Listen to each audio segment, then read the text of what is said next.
बहुत समय पहले की बात है। एक राजा था सूरत, जिसका दिल दुख से भरा था। उसके दुश्मनों ने उसका राज्य छीन लिया था। वह अपनी पुरानी जिंदगी को बहुत याद करता था। उसी समय एक व्यापारी था समाधि, जिसे उसकी लालची पत्नी और बेटों ने घर से निकाल दिया था। वह उदास होकर भटक रहा था। दोनों दुखी थे, पर किस्मत ने उन्हें एक दूसरे के पास ला दिया। वे अपनी जिंदगी के सवालों का जवाब ढूंढना चाहते थे। एक दिन उनकी मुलाकात साधु मार्कंडेय से हुई। साधु ने कहा, देवी की शरण में जाओ। दोनों ने ऐसा ही किया। वे एक पवित्र नदी के किनारे गए। वहां मिट्टी से देवी की मूर्ति बनाई और कठिन तपस्या शुरू की। 3 साल तक वे भजन गाते रहे, फूल धूप चढ़ाते रहे, यहाँ तक कि अपने खून की बूंदें भी चढ़ाई। वे कम खाते, कभी कभी कुछ भी नहीं खाते, पर उनका ध्यान देवी पर अटल रहा। उनकी आत्मा दिन ब दिन मजबूत होती गई। आखिरकार देवी चंडिका प्रकट हुई। उनका रूप चमकदार और शांत था। क्या चाहते हो? उन्होंने पूछा। सूरत बोला, माँ, मुझे मेरा राज्य वापस चाहिए, और अगले जन्म में ऐसा राज्य जो कभी न खत्म हो। समाधि ने कहा, मुझे ज्ञान दो जो मुझे मेरा और मैं के भ्रम से मुक्त करे। देवी मुस्कुराई। सूरत, तुम्हारा राज्य जल्द वापस मिलेगा। अगले जन्म में तुम सावर्ण मनु बनोगे। समाधि, तुम्हें वह ज्ञान मिलेगा जो तुम्हें मुक्त करेगा। यह कहकर देवी गायब हो गई। दोनों ने उनकी स्तुति की। सूरत ने जंग लड़ी और अपना राज्य वापस जीत लिया। लोग उसकी बहादुरी की तारीफ करने लगे। उसने देवी की पूजा को बढ़ावा दिया। हर तरफ उसका नाम होने लगा। दूसरी ओर समाधि नदी किनारे रहने लगा। वह ध्यान में डूबा रहता और उसे सच्ची शांति मिल गई। कुछ सालों बाद सूरत का जीवन फिर से बदल गया। एक भयंकर आंधी और बाढ़ ने उसके राज्य को तबाह कर दिया। दुश्मन फिर से उठ खड़े हुए और उसका सब कुछ छीन लिया, राज्य, धन और सम्मान। वह फिर से अकेला और बेसहारा हो गया। दुखी होकर वह समाधि के पास गया। समाधि को देखकर उसे हैरानी हुई। इतने दुख के बाद भी समाधि के चेहरे पर शांति थी। सूरत ने पूछा, तुम इतने शांत कैसे हो? समाधि ने कहा, राजन, मैंने माँ से जो मांगा वह मुझे मिला। सच्ची शांति, राज्य,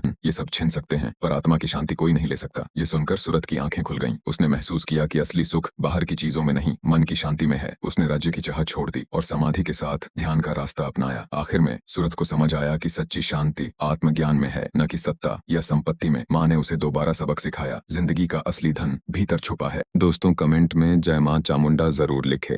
दोस्तों, वीडियो अच्छी लगी तो लाइक और कमेंट करके चैनल को जरूर सब्सक्राइब कर देना। आपका बहुत बहुत धन्यवाद।